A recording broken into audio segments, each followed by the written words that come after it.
Bismillahirrahmanirrahim. Assalamualaikum warahmatullahi wabarakatuh. Alhamdulillahirabbil alamin. Allahumma shalli ala Muhammad wa ala ali Muhammad. Yang sama-sama kita hormati Ibu dosen, semoga beliau tetap dalam keadaan sehat walafiat. Baik, untuk menghemat waktu, langsung saja pada kesempatan kali ini kami akan mempresentasikan makalah kami dari kelompok 3 yang berjudul Paradigma Sains Barat. Tetapi sebelum kita melanjutkan presentasi ini, alangkah baiknya dan mendapat ridho dari Allah, marilah kita buka dengan sama-sama melafazkan basmalah. Bismillahirrahmanirrahim. Baik, saya Edus Mojati sebagai moderator di dalam kelompok ini. Sebelum kita lanjutkan kepada para pemateri-pemateri, ya, saya akan sedikit menjelaskan tentang pengertian paradigma sains barat. Kalau menurut bahasa, ya, paradigma itu adalah pandangan, ya, pendapat atau pemikiran, bisa diartikan seperti itu. Sedangkan sains, ya, tidak asing kita dengar, sering kita bahas di dalam presentasi-presentasi sebelumnya. Sains kalau diartikan secara bahasa itu artinya ilmu pengetahuan. Nah, jadinya kalau secara menyeluruh atau secara istilahnya, bahwa paradigma sains barat adalah pandangan-pandangan orang-orang barat terhadap ilmu-ilmu pengetahuan. Tentunya, ya, orang-orang barat sama orang-orang yang Islam, ya, berbeda sekali pemandangan mereka tentang ilmu pengetahuan. Nah, jadinya di dalam pemateri yang selanjutnya akan kita bahas bagaimana pemandangan mereka, bagaimana pemikiran-pemikiran mereka, bagaimana menurut mereka tentang ilmu pengetahuan. Sekali lagi, pemikiran kita dengan pemikiran barat, kita yang Islam tidak sama dengan pemikiran-pemikiran mereka. Apa yang membedakan? Ya, mari kita akan kasih kesempatan para pemateri untuk menjelaskan secara menyeluruhnya, ya, yaitu pemateri pertama kepada saudari Gina Rizkina, ya, kepadanya dipersilahkan. Bismillahirrahmanirrahim. Assalamualaikum warahmatullahi wabarakatuh. Nama saya Gina Rizky Isrul Amini. Saya akan menjelaskan tentang peradaban barat dan persoalan ilmu. Peradaban barat dan persoalan ilmu, keduanya tidak akan lepas dari konstruksi dan struktur fundamental ilmu, serta asumsi-asumsi struktur logis. Bahasan pertama termasuk pada ontologi ilmu, serta bahasan kedua termasuk kepada epistemologi ilmu. Menurut RCJ BAM, suatu ilmu memiliki 6 elemen. Elemen pertama yaitu terdapat masalah, yang kedua adanya sikap ilmiah, yang ketiga penggunaan metode ilmiah, dan yang keempat aktivitas, yang kelima kesimpulan, dan yang keenam pengaruh. Mengenai sikap ilmiah, BAM mensyaratkan 6 karakteristik, yaitu yang pertama kuriositas, yang kedua spekulatif, yang ketiga kemauan untuk objektif, yang keempat keterbukaan, dan yang kelima kemauan menunda penilaian, dan yang keenam relatif. Serta penggunaan metode ilmiah ada 5 langkah, yaitu yang pertama menyadari adanya masalah, yang kedua menguji masalah, dan yang ketiga mengusulkan solusi, dan yang keempat menguji usulan, dan yang kelima memecahkan masalah tersebut. Kesimpulan yang dijelaskan RCB JAM adalah suatu pemahaman yang dicapai sebagai hasil pemecahan masalah, dan ini adalah salah satu tujuan ilmu pengetahuan sejarah tentang pembuktian atau membuktikan bahwa ilmu pengetahuan tidak sama sekali netral. Jadi ilmu pengetahuan itu tidak sama sekali netral. Secara akademik dapat dikatakan juga bahwa ilmu pengetahuan adalah kunci dan kekuasaan untuk semua orang. Terima kasih. Wassalamualaikum warahmatullahi wabarakatuh. Baik, terima kasih banyak kita ucapkan kepada saudari kita Gina Rizkina yang telah memaparkan kita penjelasan tentang peradaban barat dan persoalan ilmu. Nah, jadinya banyak sekali ilmu-ilmu yang kita dapatkan. Baik, untuk menghemat waktu, langsung saja kepada pemateri 2, Saudara Dendi Irawan. Kepadanya dipersilakan. Assalamualaikum warahmatullahi wabarakatuh. Nama saya Dendi Irawan. Di sini saya akan melanjutkan materi dari kelompok kami, yaitu tentang relasi ilmu dengan modernisasi. Baik, untuk mempersingkat waktu, saya akan langsung menjelaskan apa itu relasi ilmu dengan modernisasi. Ilmu pengetahuan yang dikembangkan Barat saat ini telah memunculkan wacana baru, bahwa ilmu itu bebas nilai. Dalam artian, ilmu bersifat netral atau tidak terpengaruh dari hal yang diyakini. Tinjauan historis, ilmu yang berkembang saat ini berawal dari traumatik masyarakat Barat terhadap sejarah agama mereka yang mengekang, sehingga muncul upaya melepaskan ilmu pengetahuan dari kehidupan agama. Agama dikenal hanya sebatas doktrin, namun ketika ilmu pengetahuan bertentangan dengan agama, maka dianggap melawan agama. Tidak berlebihan jika dikatakan bahwa rasionalisme, empirisme, dan positivisme telah memenangkan supremasi dari dogma-dogma agama. Secara perlahan tapi pasti, proses keilmuan di Barat sudah mulai memengaruhi ke seluruh dunia, sampai ke abad 21 ini. Perkembangan ilmu pengetahuan begitu pesat dan kompleks, sehingga memunculkan ilmu-ilmu yang tidak bersifat monodisipliner, tetapi juga antardisipliner, interdisipliner, dan multidisipliner.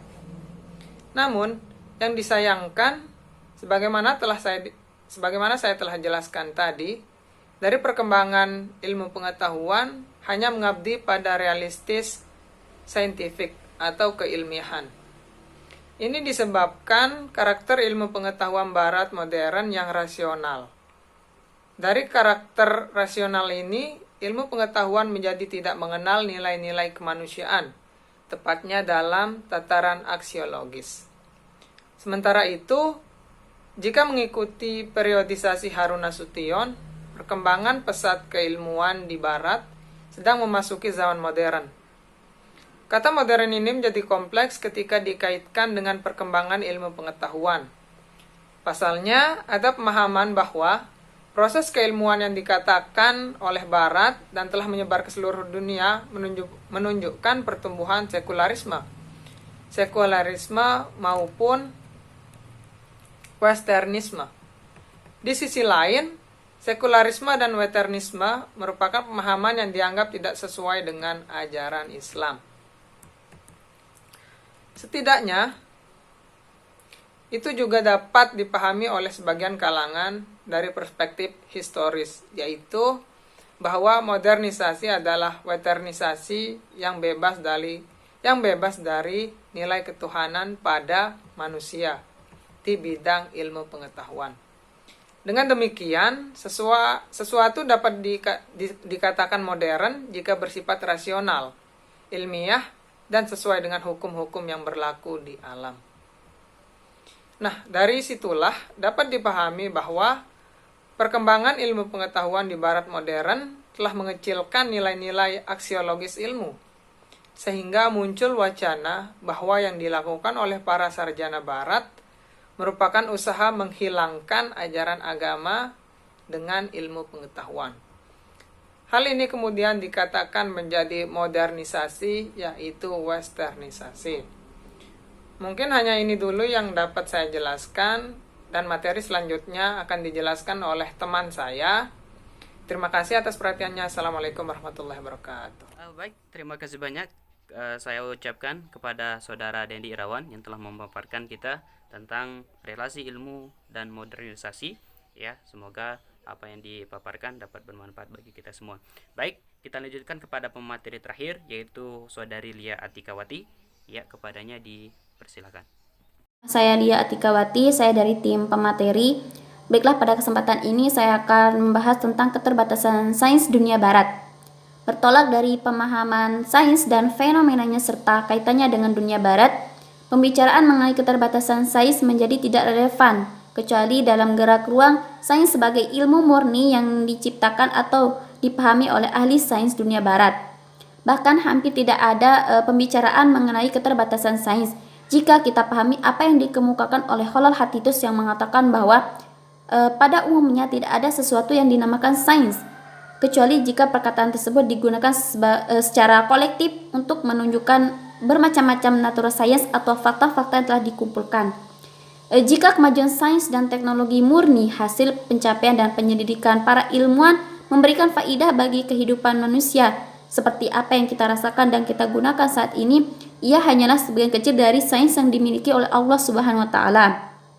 Jadi, apabila manusia ciptaan Allah Subhanahu wa taala mampu menciptakan teknologi canggih yang memungkinkan orang menyaksikan aktivitas manusia pada tempat yang jauh, atau para ilmuwan yang mampu menyaksikan aktivitas para astronot di luar angkasa dengan alat ciptaannya, maka sangatlah mudah bagi Allah untuk menyaksikan secara langsung aktivitas atau pergerakan segala makhluk di dunia ini. Artinya, pada hakikat ilmu Allah tidak ada merupakan sesuatu yang tidak bisa ditandingi.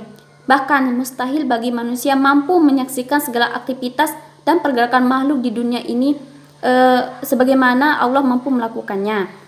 Atau dalam perspektif lain, jika manusia ciptaan Allah Subhanahu wa taala mampu menciptakan teknologi canggih yang memungkinkan orang dapat berbicara secara langsung dengan manusia yang berada di tempat jauh melintasi benua atau keluar angkasa tanpa kabel, maka sangatlah mudah bagi Allah untuk melakukannya. Sebagaimana Allah menurunkan firman-Nya kepada Nabi Muhammad SAW dan kepada para nabi-nabi sebelum Nabi Muhammad SAW. Masih banyak lagi contoh yang dapat dikemukakan, namun yang terpenting adalah keterbatasan sains hanyalah dalam perspektif manusia, namun tidak dalam perspektif Allah Subhanahu wa taala. Meskipun kalangan sekuler kemajuan sains yang mereka capai acap kali dipahami sebagai penguasaan mereka atas dunia, namun sesungguhnya mereka hanyalah membuat replikasi kecil dari sains Allah Subhanahu wa taala. Pandangan ini tentu tidak mudah diterima oleh kalangan sains sekunder, apalagi ilmu mereka yang kuat untuk memisahkan antara sains dan Islam. Dalam berbagai bentuk dan fakta, sains dalam perspektif manusia memiliki keterbatasan, apalagi kemampuan manusia dalam menguasai dan mengembangkan sains bermula dari menemukan beberapa hubungan yang sifatnya empiris yang memungkinkan mereka untuk mengerti keadaan dunia. Baiklah, ini ada beberapa pengaruh sains barat bagi kehidupan, seperti pembuatan alat untuk menyaring air kotor yang digunakan untuk menyaring air yang kotor, seperti yang biasa terjadi di tempat-tempat daerah-daerah yang sering terkena bencana, seperti saat terjadi gempa di Haiti tahun 2010. Kemudian ada alat, yaitu di luar angkasa ada satelit yang berfungsi untuk menentukan arah. Ini disebut sistem penentuan posisi global, atau kita sering menyebutnya dengan GPS. Sistem ini tadinya dirancang untuk digunakan militer. Kini GPS telah membantu pengendara mobil, pilot nakoda, bahkan pemburu atau pemanjat gunung untuk mencari arah. Kita harus berterima kasih pada para ilmuwan yang telah menciptakan alat-alat yang sangat membantu bagi kehidupan kita. Mungkin hanya ini yang dapat saya sampaikan. Sekian, Assalamualaikum warahmatullahi wabarakatuh. Terima kasih banyak saya ucapkan kepada Saudari Lia Atika yang telah memaparkan kita tentang keterbatasan sains barat dan pengaruh sains barat terhadap kehidupan. Baik, itulah tadi beberapa penjelasan dari pemateri-pemateri kami ya. Alhamdulillah banyak sekali ilmu yang kita dapatkan pada hari ini. Tapi sebelum menutup presentasi pada hari ini, saya moderator akan memaparkan beberapa kesimpulan daripada makalah kami. Kesimpulan yang pertama, bahwa paradigma sains barat adalah suatu pandangan atau suatu pemikiran ahli-ahli ilmu di dunia barat tentang suatu sains atau tentang suatu ilmu pengetahuan. Yang kedua, menurut Archive G. Bums, bahwa suatu ilmu pengetahuan itu dikatakan ilmu apabila memiliki beberapa elemen. Elemen yang pertama adalah terdapatnya masalah. Nah, jadinya ilmu itu dikatakan ilmu apabila ada masalah. Nah, dari masalah itulah yang akan ditemukan beberapa solusinya. Yang kedua, ya, adanya sikap ilmiah. Nah, itu elemen yang kedua. Yang ketiga, terdapat metode ilmiah. ya. Yang ketiga itu dapat metode ilmiah, dan yang keempat adanya aktivitas, serta yang kelima adanya kesimpulan, dan yang terakhir yaitu adanya pengaruh. Dan yang kesimpulan yang ketiga yaitu ilmu barat, ya, itu dia tidak mendukung bahwa ilmu itu ada campur tangan ajaran-ajaran agama. Nah, jadinya di dalam ilmu barat itu, ya, mereka ketika memasukkan suatu ilmu, mereka dengan hasil pemikiran mereka, mereka dengan hasil ilmiah mereka, hasil eksperimen mereka, tanpa campur tangan daripada agama. Nah, jadinya ajaran agama di dalam ilmu pengetahuan itu mereka buang. Nah, jadinya itu pemikiran mereka. Nah, alhasil ketika mereka buang ajaran agama, mereka memikirkan suatu ilmu pengetahuan dan menciptakan teknologi-teknologi. Nah, ketika banyaknya suatu ilmu pengetahuan pemikiran barat ini diciptakan, lalu muncullah namanya sekularisme dan modernisasi, atau juga ada yang disebut dengan westernisasi, yaitu pemanasan global. Dan dari pemateri yang keempat tadi, ya, atau kesimpulan yang keempat, yaitu keterbatasan sains barat, ya.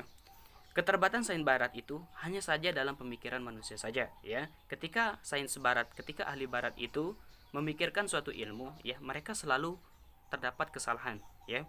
Tetapi dari kesalahan-kesalahan itu mereka terus mengimprovisasi, mereka terus mengembangkan, ya, dari kesalahan-kesalahan itu.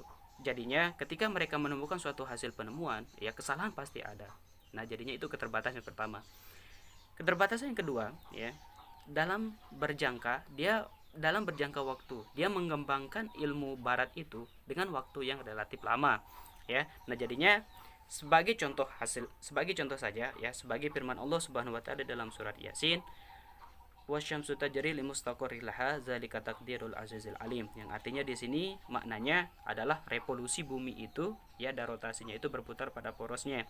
Kalau secara ilmu agama gampang sekali, ya, pemahaman ini, pengetahuan ini sudah lama sekali ditemukan. Nah, tetapi kalau dengan ilmuwan barat, ya, mereka dulu menciptakan teknologi, ya, dari menciptakan teknologi, pengembangan teknologi, sampai akhirnya sukseslah teknologi itu meluncur ke tata surya. Baru mereka tahu di sana. Nah, jadinya pengembangan ilmu barat itu keterjangkauan waktu yang relatif lama.